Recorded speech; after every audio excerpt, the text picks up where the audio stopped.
Well, hello everyone. Welcome to Quantum Nurse Freedom International live stream. And once again, we are very honored, in spite of these crazy times, extraordinary crazy times. We have Vanessa Beeley with us. And because it's so extraordinary, and even if we're from a distance away from on the Middle East crisis or continuing wars, where definitely we're also affected. So, and the best thing to for us to listen and to get information is from journalists like Vanessa Beeley, because Vanessa has been boots on the ground in that area for so many years, and she has been a finalist. She was a finalist for the prestigious Martha Gallum Prize, and she continues to be part of the UK column news and many other things. And so, listen carefully, and it's better for us to get perspectives from many angles and don't make decisions, but listen and see for yourself and use your wisdom, because each of us has that inner wisdom to know what's true and what's not true, and then what we can do. So, Vanessa, thank you so much again for being here. No, thank you for inviting me. It's always a pleasure. And for our viewers, although we were talking about, we worry about limiting our viewers censorship or book burning, as sometimes we call it.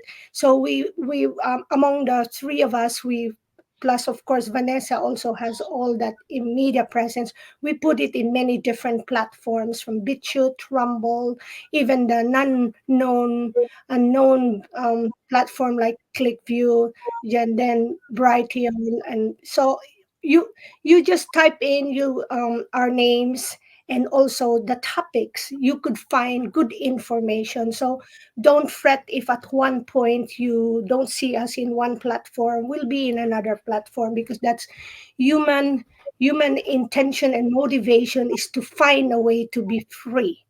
Okay, so and Vanessa, would maybe we could start with what can you know the whole world has listened to what happened recently in Israel, and for many decades already too, I believe people have listened to what's been going on with the Palestinians, but it doesn't still sink of what's truly happening and why is this happening. So in my mind, perhaps it would be good for to have just the highlights, because it will take a lifetime, I believe, or if not, to sit to tell the history of why this crisis never stops, especially what's been happening between Palestinians and Palestine and also Israel. And maybe we should also emphasize that it's that people are being sacrificed from both sides. So please start with that. Thank you. Um, well, I mean, I guess we would go back to 1948, which in the West and in Israel is described as the war between Israel and Palestine. The reality, of course, it was the Nakba, which was the ethnic cleansing of Palestinians, some 750,000 Palestinians, that was engineered by the British in collaboration with the Haganah military or militia, let's say. And then, yeah, I mean, it's a massive history for me to try to condense. But if we go forward now, of course, what has happened over the last 75 years is that the territory that remained as Palestine has gradually been shrinking. Various Zionist governments have been expanding, destroying Palestinian homes in order to accommodate larger numbers of settlers, the majority of which are from Europe rather than the original Mizrahim Jews, which came from the Middle East and North Africa, that are also discriminated against by the Ashkenazi Jews and by the Zionists inside Israel. There have been multiple Israeli aggressions against Gaza, in particular Gaza, which again is an enclave that was created out of refugees that were driven out of, I think it's around 247 villages into the Gaza Strip. The Gaza Strip is effectively an open air concentration camp, 40 kilometers by 12 kilometers, so it's tiny, housing between 2.2, 2.4 million people. The figures do vary. Surrounded on all sides by an apartheid wall or fence, or the sea, where the actual limit that Gazan fishermen can go out to is constantly changed by the Zionist regime. I myself and my colleague Eva Bartlett have spent time in Gaza. Eva was there in 2008-9 for the CAST-led operation, and she also visited the occupied territories in 2007, I think. I entered Gaza for the first time through the tunnels in 2012, and 3 days after I entered, the 2012 Israeli aggression started, that they euphemistically call mowing the lawn, which is effectively the continuation of the Nakba, the ethnic cleansing that began back in 1948. For people to understand, 2.4 million people have nowhere to go. There are no shelters, there are no underground bunkers, there is no escape. They are literally in an open air prison being bombed with some of the most powerful technology and bombs that exist in the world today, of course, supplied by the US, the UK, and the EU to their military outpost in the Middle East, which is Israel. And for people to also understand that inside Gaza, apart from the fact that you are imprisoned, you have no exit route. You can't leave by the sea, you can't leave by the Rafah border to Egypt. And in 2012, when I was there, and multiple injured people that could no longer get treatment in the Gaza hospitals were trying to leave via Rafah, the Egyptian border. But what people should know is even the Egyptian border is effectively controlled by the Zionist forces. So, for example, you arrive at the Rafah border, which is in Egypt. You then have a kind of buffer zone which encircles Gaza, and you have to cross the buffer zone to enter the Gaza kind of, what do you call it, reception area. And you have to take a bus, because if you try to walk this area, you'll be shot by the Zionist snipers that are in the various gun turrets along that strip of land.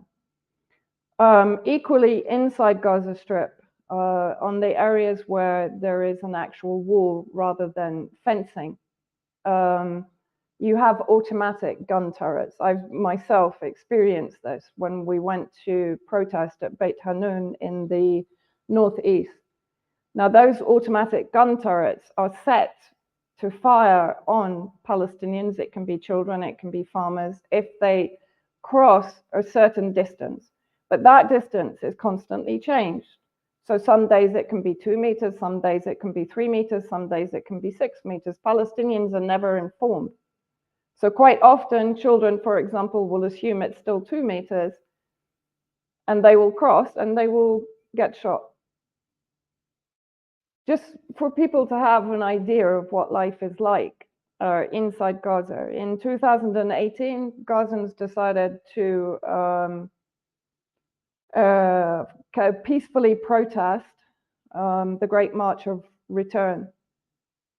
They were killed in their hundreds by Zionist snipers, including medics, nursing, etc. So peaceful protest is not an option.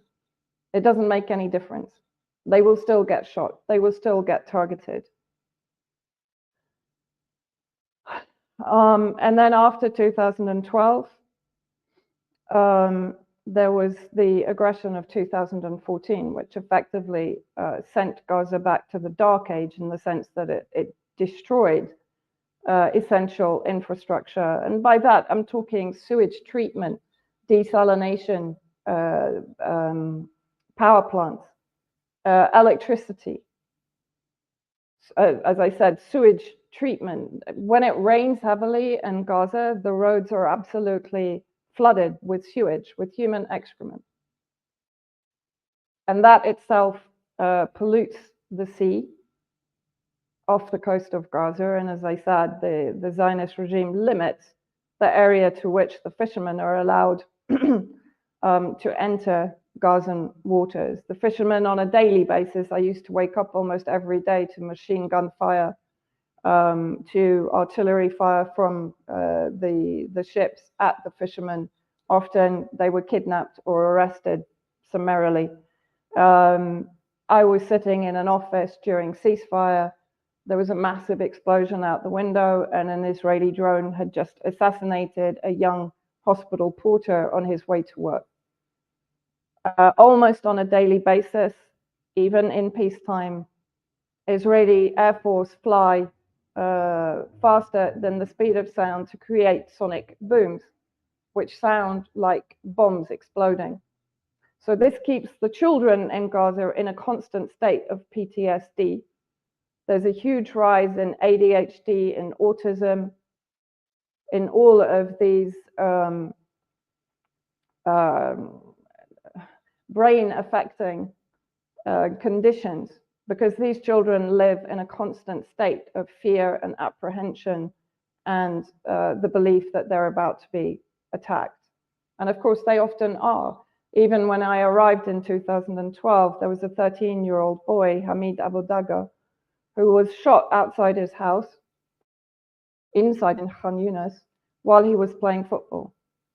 He was mown down by a helicopter after Israeli tanks, had led an incursion into the Gazan farmland. And we were there when he was shot. Again, just before the 2012 aggression, Israel murdered people who were attending a funeral close to the border in the north. So as I'm saying, you know, these executions are summarily carried out. And of course, Israel is never held up for prosecution for these assassinations. And Israel will always claim, of course, that it's targeting Hamas. We'll come on to that later.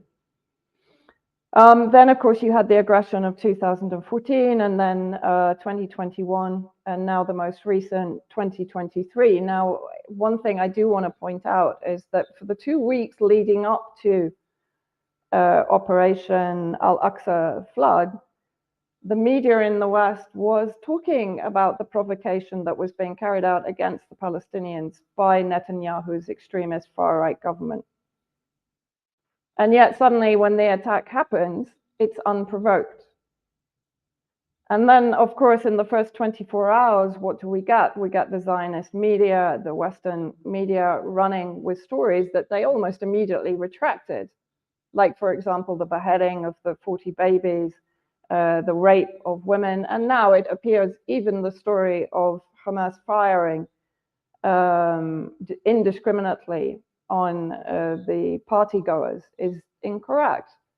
And even hostages that are now being released are talking about the fact that it was the IDF that was firing into the crowds at the resistance fighters, and then even shelled by tank and by helicopter the places where the hostages were being kept before they were transported back to Gaza. So, you know, I understand people's emotional reaction, but I think by now we should have learned in history that the media will protect those that feed them, the hand that feeds them. And we've seen it in Iraq. We've seen the story of the incubator babies. We've seen the weapons of mass destruction, the Benghazi rape in Libya, the women's rights in Afghanistan, the chemical weapons narratives in Syria. It's endless. And unfortunately, people had the same knee-jerk reaction, the same rush to judgment over the alleged resistance faction crimes, as opposed to, I don't see the same outrage over what Israel is now carrying out against civilians in Gaza. I just don't see it. So I have to question why, and I have come to certain conclusions which are extremely concerning, but I do find it quite extraordinary. So in these historical atrocities that's been happening, do you see any, what's the most possible solution, or are you seeing signs of solutions in the making? And I not only thinking about the solutions within the region, but because I know that everything is connected, but I for myself can see signs of solutions. But since you were right there, what is your thought on how these things can be resolved, if there is any possibility? Because I know some friends of mine will say it can never be resolved, especially when there are external factors. Yeah, I mean, it's very difficult, isn't it? Israel in the last week has bombed Syrian civilian airports, Damascus and Aleppo, twice. They had only just reopened and they were bombed again under the pretext. And this isn't the first time this year. I mean, we've talked about this before. There's more than 30 Israeli aggressions against Syrian civilian infrastructure, residential areas, airports, even days after the earthquake tragedy on February the 6th. Israel bombed Aleppo airport, one of the main lifelines for humanitarian aid to the victims of the earthquake tragedy. And so, yes, you're absolutely right. It's a regional, it's not only Palestine versus Israel. And of course, how is the West portraying this as Hamas against Israel? Right? So they're portraying it in a sense, they're framing it in a sense that people can be persuaded, oh, but this is Israel against a terror group. Well, who prescribed Hamas a terror group? And Hamas is not the only resistance faction inside Gaza. There are around 17 armed resistance factions inside Gaza. Qassam Brigade is the Hamas-affiliated military wing. And I would be the first person, by the way, to criticize Hamas for their role in the destabilization of Syria. But over the last 18 months, there has been a huge effort to normalize relations with Hamas. The leadership has changed. Khaled Mashal has been sidelined largely. Qassam military wing that always disagreed with the political wing policy in Syria anyway, has always been committed to resistance against the Israeli occupation and the crimes that are committed on a daily basis, both in the occupied territories and in Gaza. And to portray this war as Hamas against Israel is completely reductionist. The entire region had enough of Israel. The incursions into Syrian territory on a regular basis, the annexation, illegal annexation of the Golan Heights or the Golan territories, because it's not only the heights, from which Israel steals 30% of its water needs inside Israel itself. The regular aggressions against Syria during the last 12 years, the funding and arming of al-Qaeda terrorists. I mean, it's ironic that Israel is now accusing Hamas of being like ISIS or being like al-Qaeda when it has effectively provided hospital treatment for and armed those same terrorist groups inside Syria, and is now fomenting an incursion again in the south, in the Druze community, in southern Syria, where Israel is backing a federalist movement to further partition Syria. Israel supports the Kurdish proxy militia in the northeast that are occupying, at the behest of the US, Syrian oil resources and agricultural resources. So yeah, you're right, it's a regional war, but it's constantly disproportionate force because Israel is shored up by the US, the UK, France, other EU member states, who supply weapons, supply billions in funding to what is effectively its military outpost in the Middle East. So it knows, and it has nuclear, apparently. So is there a solution? The only solution is justice for Palestinians, reparation for Palestinians, restoration for Palestinians of land, territory, rights, and their homes, and an end to an apartheid state. I don't believe a two-state solution is viable anymore because Israel has complete control of all the infrastructure inside the occupied territories.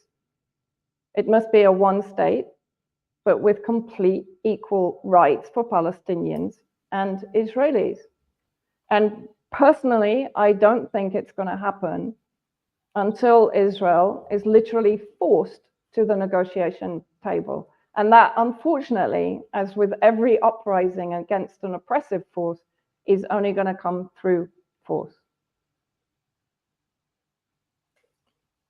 You're talking about the Zionists. Sorry there, Grace. No, because you'd wrote to jump in. When you're talking about the Zionists, just for those listening, right? Because a lot of people are saying Israel, the Jews, and the Zionists. Can you kind of let them know what we mean by the Zionists? Well, I mean, for me, the Zionists have absolutely nothing to do with Judaism, nothing to do with religion. If you go back to Ukraine, for example, in the 1920s, when you had a Nazi, Simon Petlura, as president of the Republic of Ukraine, and you had Nev Jabotinsky, who was one of the early Zionist, revisionist Zionists, who effectively collaborated with Petlura against the threat that Russia represented to both of them. So under Petlura, a Nazi president, a Zionist was able to build his own militia and so on. So for me, Zionism is a racist, sectarian, apartheid ideology. It's a supremacist ideology, very similar to ISIS, to Al-Qaeda, to the Nazis in Ukraine, in the sense that they perceive that they have superiority over all others. And as I mentioned, even the Middle Eastern Jews or the North African Jews are perceived as lesser beings. And the settlers that have been brought in from Europe, they're armed. They behave in very much the same way that ISIS has behaved here in Syria, in the sense that they carry out executions, beatings, burnings, torture, particularly of children. I don't know if his name escapes me right now, but the little boy that had petrol poured in his mouth and he was set alight. The land theft continues. The persecution of Palestinians continues. The imprisonment and detention of Palestinians, the torture in prisons and in detention continues. I mean, I met with women that were released from Gaza, that were in Israeli jails and were released, that spoke to me of some of the worst forms of abuse, including rape, including ritual humiliation inside the Israeli jails. And all of this is documented by various NGOs.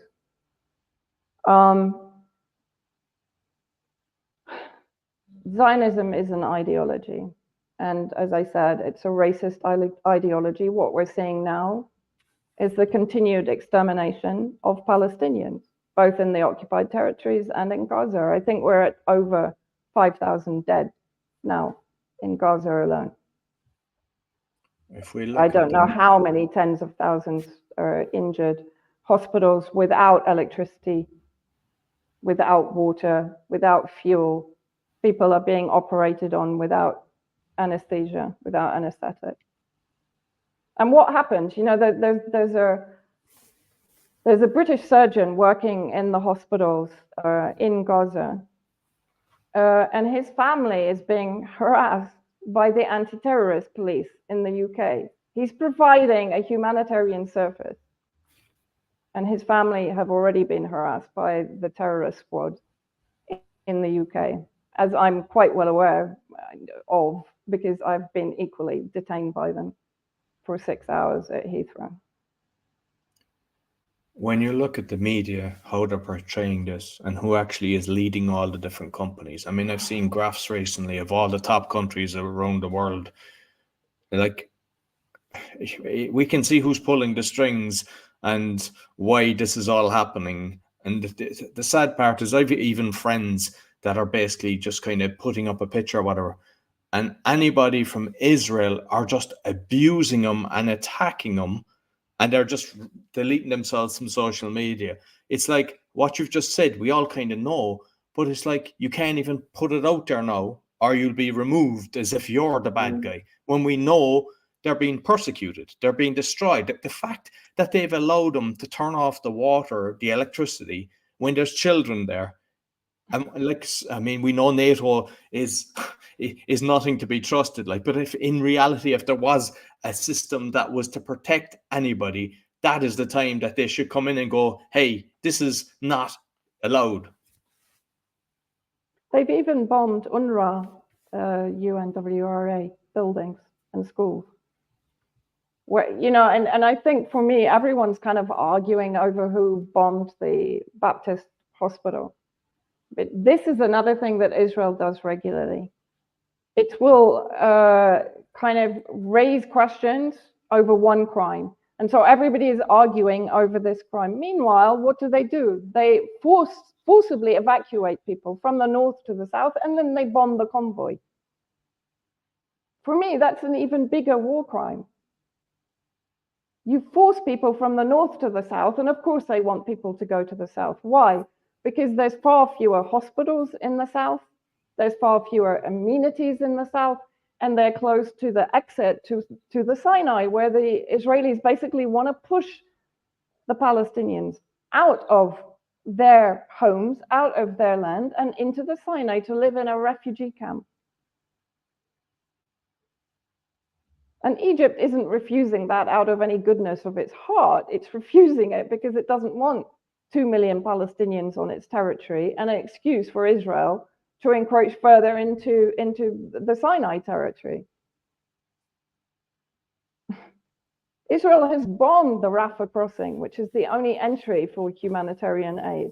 It's effectively refused to allow water and fuel and food to enter, but this is normal. There was one point where Israel was only allowing 2,000 calories per person every day to enter Gaza. It controls everything. I don't think people understand this. People were trying to compare this with me to lockdown under COVID, for example. Like it's like nothing on earth. I have lived in Syria. I have been to the front lines in Syria. I've lived under the mortars here in Damascus from the terrorist groups in eastern Damascus. You will never have experienced anything like Gaza when the Zionists are bombing. There is nowhere to run. There is nowhere to hide. And they are bombing from planes, from the sea.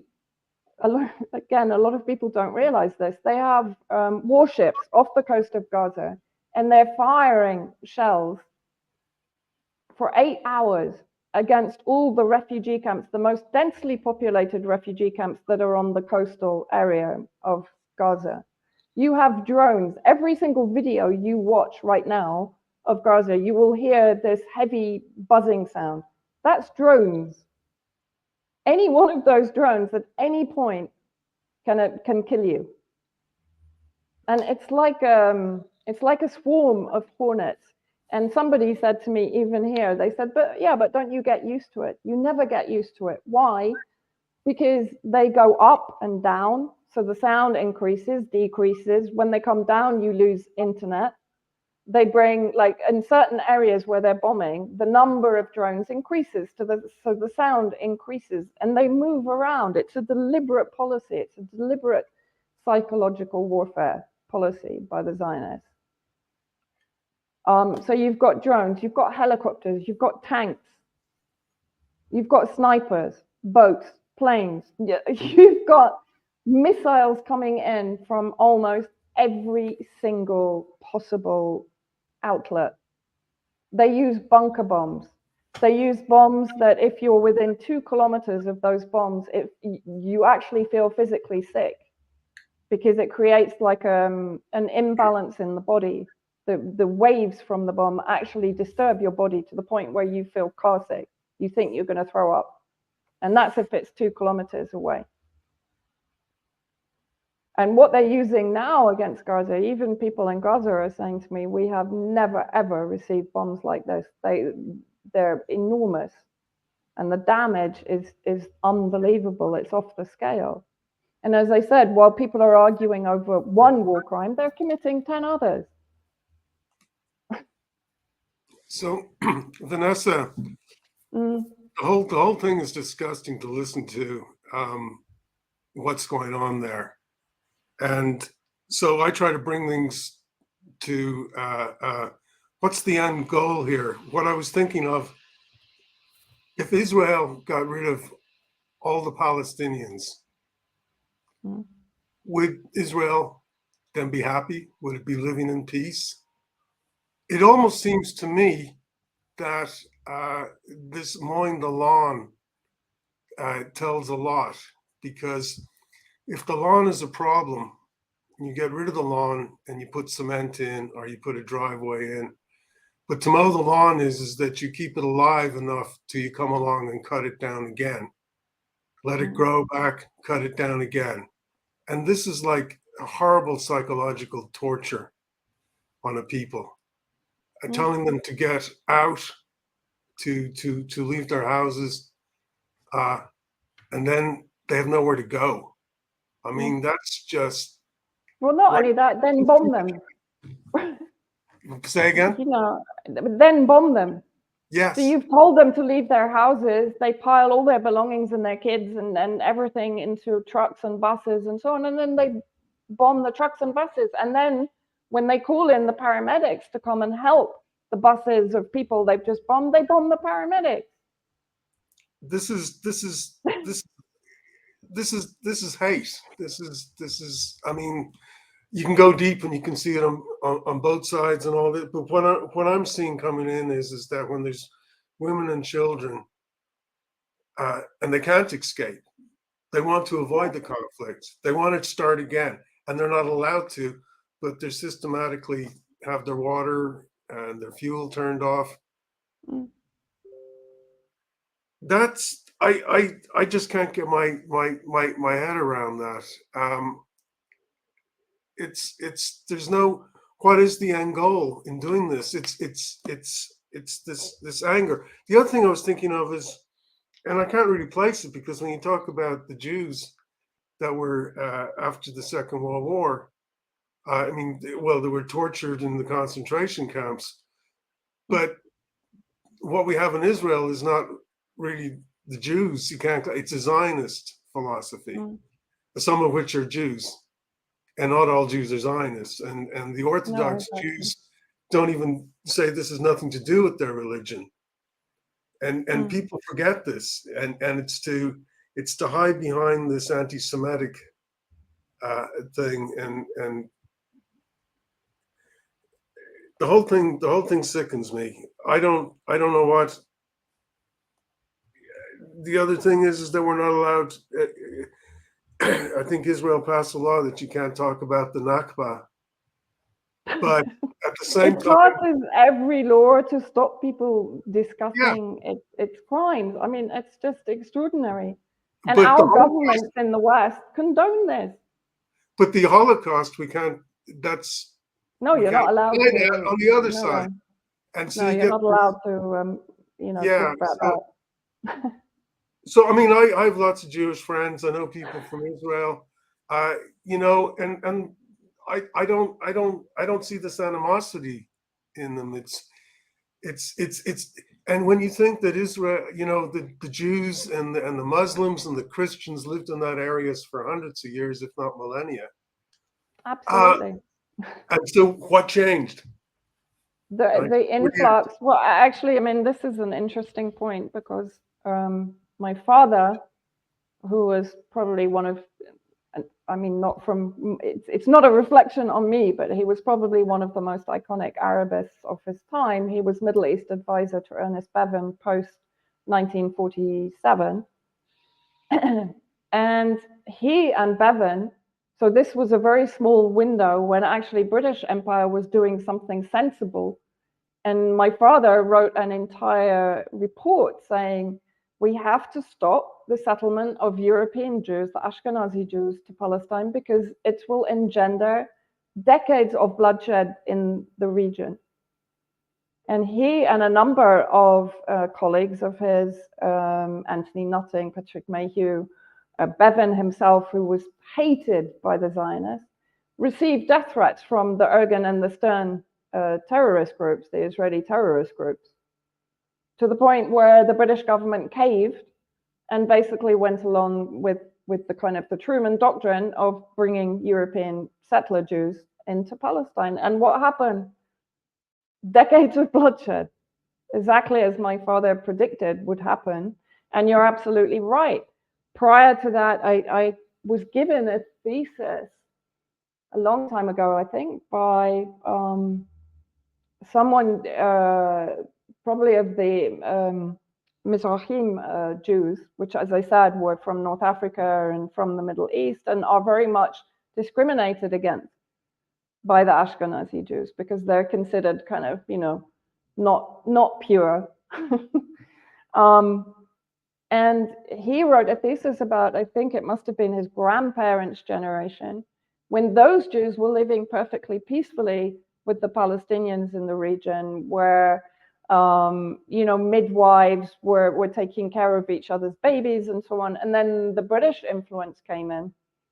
And of course, then the ethnic cleansing started really before 1948. But 1948 was the turning point when, as I said, 750,000 or even more Palestinians were ethnically cleansed and have no right to return to their land or to their homes that were taken from them.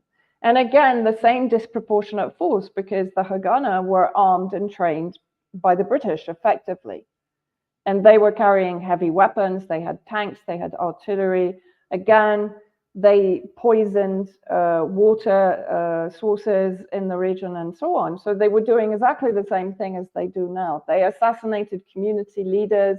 They had an entire strategy to effectively forcibly displace people from their communities. And they were trained by the British, armed by the British. The Palestinians were farmers. I mean, the most they had was hunting rifles. They had no chance. But suddenly, and this is what's really interesting for me, is the oppression of Israel against the Palestinian communities in the occupied territories and in Gaza has always been massively disproportionate. And I think it's Louis Alday who wrote one of the best articles on the inalienable right of Palestinians to resist. And as he said, we in the West, we can't only support a cause when they're photogenic victims. We have to also support them when they rise up and resist, when they are given the ability, the capability to actually do harm to their oppressor. We don't live in a peaceful world. We haven't historically. The Algerians rose up against the French brutality and extermination of Algerians. It wasn't nice. It was bloody. Every uprising, the Mau Mau's against the British, the Yemenis against the British. Yeah, it's not going to happen it's not going to happen organically or nicely when you're facing a colonialist, predatory power that is fed by the entire cartel of predatory colonialist powers. Yeah, that's what it is. I was thinking of, Yemen and the Uyghurs, and we still have all these problems going on right today. And we all imagine that we've somehow evolved as a species. And you see the same things happening for the most ridiculous reasons, that a 6-year-old would seem to be able to have more sense in these things. Just violence never begets peace. I tend to look at it like a school bully. Yeah. When does the school bully stop bullying? When someone breaks his nose. Yeah. Right. Sure, violence doesn't beget peace, but sometimes if you're facing, as I said, this oppressive force, there is a need to react violently against violence in order to bring that bully to the negotiation table. Yeah, I would see the analog in kind of nature as animals, they show their side if they're going to be attacked. They make themselves bigger, they show their teeth, and then the other predator, well, maybe I won't bother. So no violence is being done, but it's to show that they're not weak. And so it's like when you have Gaza, where there's no escape, there's no ledge to fall back on. That's what's bad. I mean, well, I suppose it happens. It's human history. We go in and conquer other lands, and we have to, in order to justify it to ourselves, we have to describe the people who were there as non-people. And the more we do it, and the more we demean them, the more animal-like they become, and the more justified we become in our actions. So there's some weird psychological thing en masse that goes on in humans, like a feeding frenzy. What I would counter that with slightly is from my time in Gaza. They are actually the most civilized, hospitable, intelligent, resourceful, resilient people I've ever met. And even when, for example, when Hamid Abu Daga was killed, the 13-year-old boy, and his family were in mourning, I spoke to the father and I asked him if he felt or what did he feel? Did he feel anger? Did he want to take revenge? He said to me, I just don't understand. I don't understand. Didn't this man who's flying the plane have children? How can he just shoot a child? For most Palestinians in Gaza, it's a total incomprehension.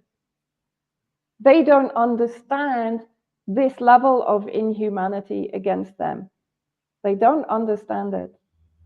And they try their best. As I said, they are so resourceful. They are so clever how they manage in the situation they have, building gardens on top of roofs, developing, I know we're kind of against GMO, but developing crops that can produce more yield because all of their farmland is getting destroyed and contaminated by uranium, by white phosphorus, by all manner of chemicals that, Israel introduces into the environment there.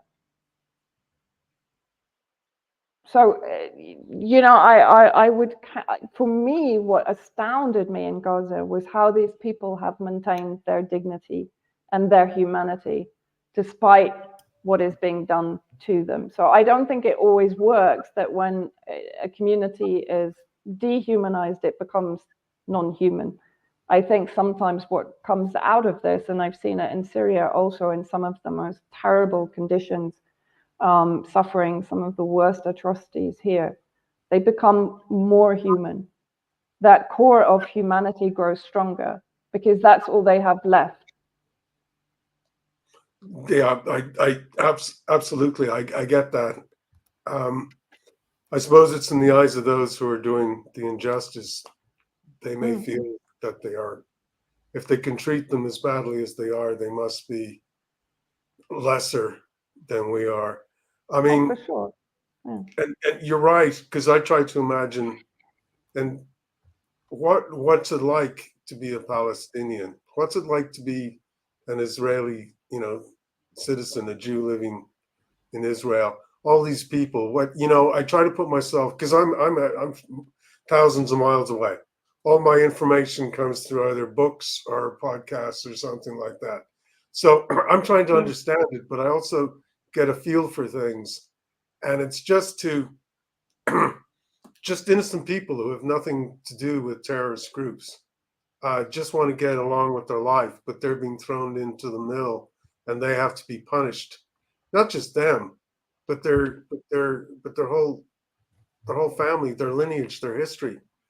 And you're right that what else have they got except their own spirit, and they become more human. It's like the phoenix rising. And it's hard for me to understand how well Palestinians seem to. They're such nice people, in spite of what's going on. Having said that, I don't condone anything what's going on there, the violence from Hamas, and but people get in these situations where if you put the pressure on the pressure cooker and there's no valve, it's going to explode. I mean, so what we have here is a pressure cooker, and it's being stoked, and people are surprised when steam starts coming out, and it explodes. That's the thing. It's just there's no sight. There's no. Here we are in the West talking about hate speech laws, and here we see hate being enacted on a daily basis, and we're edging it on. I don't know what the answer is. It makes me sick. But yeah, I'll hand it back to you, Vanessa. Just a comment I had to say. Because you were talking about the Holocaust, and I mean, it's impossible to know what's really true from the way they've changed history. But I've seen a lot of reporting recently where they're showing in the 1900s, early, well before World War II, 6 million Jews, 6 million Jews, 6 million Jews.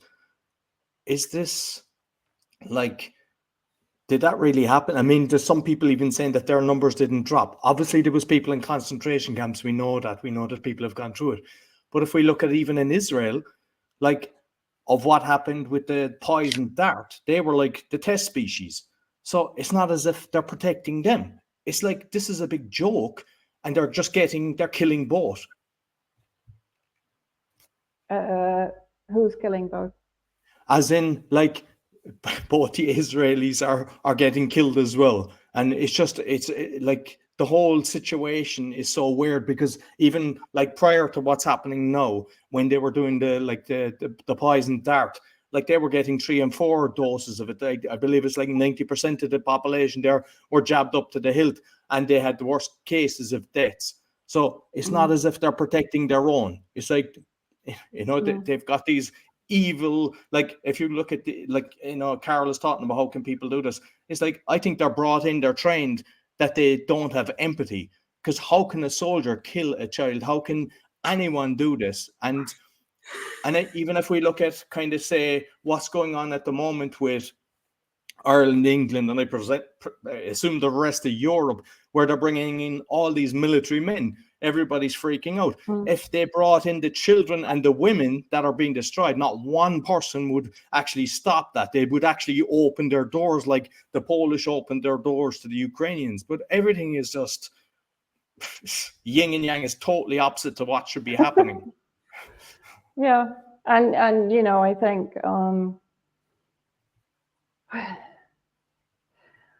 the same governments that are basically behind, let's say, I don't even think governments are in control in the West at all.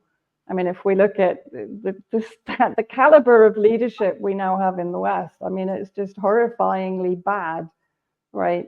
So I assume that governments have not been in control in the West for some time. And if we look at how, for example, instead of remaining neutral, let's take the British government, for example, right? Instead of remaining neutral and calling for a peaceful solution and calling for negotiations and a peace summit here, there, or wherever, what are they doing? Absolutely pledging allegiance to the most powerful side in the conflict, in the region, that has consistently been empowered by the West to wage war against regional targets of the West, whether it's Syria, Iraq, Libya, it doesn't matter, right? So in other words, they're not looking for peace, and they don't actually care if Israelis get killed. They don't care if Palestinians get exterminated. People talk about the gas off the Gaza coast and the real estate and all of these, but to me, it's just about, it's almost coming back to the extermination of the proletariat, the extermination of the useless people, the people that for them don't provide any benefit. So civilian Israelis, Palestinians, Syrians, Lebanese, they're irrelevant. All they care about, for example, in the Middle East is resources. And of course, what has been happening recently with Russia and China and BRICS and the Belt and Road Initiative and the normalization with Syria, with Saudi Arabia, peace between Saudi Arabia and Iran brokered by China, they're kind of seeing all of the commodities slipping out of their grasp. And what's their solution? War in Ukraine to destabilize Russia. And now, I believe, war in the Middle East to destabilize the whole region. You know, because they're only interested in the resources. They're not interested in people, in infrastructure. Syria can be laid barren as long as they can take the oil and the agriculture and the water and whatever else they need from here. The same in Yemen, the same in Palestine, although, I mean, Palestine's a tiny country, but again, it's strategically placed. I mean, like with America, so-called, getting involved, and the UK, I mean, how many countries have America invaded and nobody says that? Like, I'm Irish. I don't want the English having the Northern Ireland. I'm assuming the Argentinians don't want the British having the Falklands. Spain doesn't want them having Gibraltar. And I don't know where else in the world that other countries are controlling. So there's not one of them can actually point and try to pretend that they're the good boys. They're all guilty of this. And as I said, you know, there's no compassion from them. Well, there is compassion towards the alleged Israeli victims, and I will continue to say alleged, because even the settlers that were allegedly killed by Hamas, where are the bodies? Where are the funerals? Where are the photographs? Where are the names? Where are the families? We're talking Zionist media here. They're not going to miss out on presenting you with the images that will shock you further and vilify Hamas further. That's their thing. Media is their thing. Propaganda is their thing. So where are they? And why are the hostages now taken by Hamas talking about being fired upon by the IDF? And actually talking about how well Hamas took care of them. The two elderly ladies that were released today said they couldn't fault how Hamas took care of them. They were given female carers. They were given everything that they needed as a woman in very difficult circumstances. And they were released on health grounds. Israel didn't want them back, by the way. It took 5 days of persuasion by Egypt for Hamas to be able to release them back to the IDF. They didn't want them. So they don't care. Israel doesn't care if it kills its own hostages. It's already done it, according to the hostages themselves, the ones that have been released. You know, I was just thinking, it's like just 2.4 million Palestinians in that small area. And I was thinking of all these global conflicts, and I know the elite, those in power, they're aware of the Earth's population is increasing. It's over 8 billion now. And so in their minds, this will go exponential and they need to cull the population. So in the mindset, and maybe this is something that will possibly go forward, is that human life becomes less important. Maybe this kind of thinking will dribble down. 2 million people is nothing compared to 8 billion. You know, this kind of cold scientific sort of thinking. In the West, yes. In the West, yes. But if you listen, whatever you think about China or Russia, if you listen to the language from Xi Jinping or from Putin, it's completely different to the West. And I remember an article that a journalist friend of mine, Andrei Blecek, who died in weird circumstances in Turkey, funnily enough, a few years ago, he wrote an article about Russia. And he said the difference between Russia and the West is that Russia understands that it needs humanity to survive, to thrive. And Xi Jinping, China has a very similar attitude. Yes, it's quite mercenary in furthering its economic gains, its trade gains, and so on, but it understands it needs the people of that country on side to thrive for its benefit. I'm not saying that, you know, they're these kind of altruistic nations, completely white saviors. No, but they have a more pragmatic view about sustaining humanity. Because how are they going to run all of these resource infrastructures without the workforce? How are they going to establish centers in these countries without the workforce, etc.? It's a very pragmatic, realpolitik view, but it's more beneficial to those nations than the decades of imperialism that they've suffered. Well, Syria for 75 years has been interfered with since its independence from the French Mandate in 1946. It's had consistent CIA, MI6 operations to regime change, to balkanize, etc., to destabilize, to divorce from Russia, because, you know, the big communist threat, as it was seen before when it was the Soviet Union, and even now, that's the thorn in the side of the West, is Syria's relations with China and Russia. It can't stand it, because that means that Russia and China are going to get their hands on the Belt and Road Initiative, the major commodity bloc, etc., not the West, because the West has bled these countries dry for decades, if not centuries, in the case of the UK, for example. I mean, America is a relatively young country, but it's also one of the most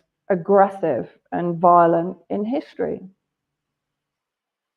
Well, it seems to be that, you know, China and Russia are now closer than they have been due to the latest installation in the White House. You know, and so is there a bigger plan at work? And I was also thinking, is to replace the workforce, maybe there's a mindset, this hope in technology, this technocratic ideology where robots our transhumanists will replace. We're getting off, probably going off subject here a bit. But you know, I just can't get my head around why all these problems exist in this age when there's so many wise people, and you know how human nature ticks and works and operates, and then we seem to be dealing with this naivety of how solutions should come about. So I there's got to be a bigger plan. There's got to be something else going on, but that doesn't help, because that could even be worse. So I don't know. I mean, for me, I suppose, maybe rather simplistically, I believe in agency. So I believe if a people or a nation is being oppressed, like South Africa, for example, previously, and, you know, the rising up by the ANC was not peaceful. It was violent, and you know, it was condemned. Nelson Mandela was condemned. Nat Turner was condemned. Yasser Arafat was condemned and then given a Nobel Peace Prize. There was a great little clip by Shahid Bolsen that I recommend people follow him on Twitter. He does some great little speeches to camera, a great philosopher and historian. And he made the point, he said, you're all condemning Hamas. But he said, why don't you wait? Because you all condemned, and he listed all these other people. And then he said, you gave them Nobel Peace Prizes, and you gave them awards, and you labeled them, you know, peace people, people of peace. So he said, why don't you just wait? Wait. And I believe he's correct. You know, don't rush to condemn when those people have agency, even under international law, to do what they're doing. They have the right to do what they're doing. Can you please mention the name again, Vanessa, the one in Twitter? Shahid, Shahid, Bolsen, Bolsen, and he's on in Twitter, you said. Definitely on Twitter. Great great speeches, actually. Mm-hmm. And particularly he's from the region. Oh, okay. And so he fully understands imperialism.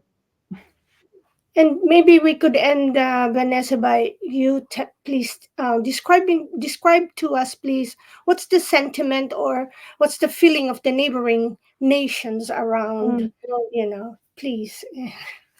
And, well, you know, it's extraordinary. I've never seen, when President Assad went to the Arab League summit, I spoke then about the re-emergence of pan-Arabism, the unification of Arab countries. And what you're seeing now is quite extraordinary, the demonstrations in Latin America, in all the global south, right? Not only in Arab countries, even in the UK and in France, even though those protests have been effectively banned and you're liable to prosecution for even going to them, more than 150,000 on the streets of London, Paris, Barcelona. I mean, I've never seen outpouring like this. For me, it's kind of, even Yemen, poor, starving, besieged Yemen. I don't know how many hundreds of thousands, and they fired cruise missiles at Israel. So, you know, reportedly that were intercepted by a US warship off the coast of Yemen. So what you're seeing is the unification of all that resistance axis behind or in solidarity with Palestine and with what's happening now. And you're seeing Hezbollah, of course, waging a very reserved conflict in the north, but prepared to escalate if Israel escalates. So if Israel carries out the ground invasion, for example, then we're going to see a greater degree of escalation. And I think for that reason, they won't. I have a feeling they're going to try something else. There was, actually, I should put this out because it is a very high risk for me. What's his name? The Israeli President Herzog put out this ridiculous report that on the 7th of October, Hamas dropped leaflets showing how to make chemical weapons, right? So, sorry, I shouldn't laugh, but this is just like finding the passport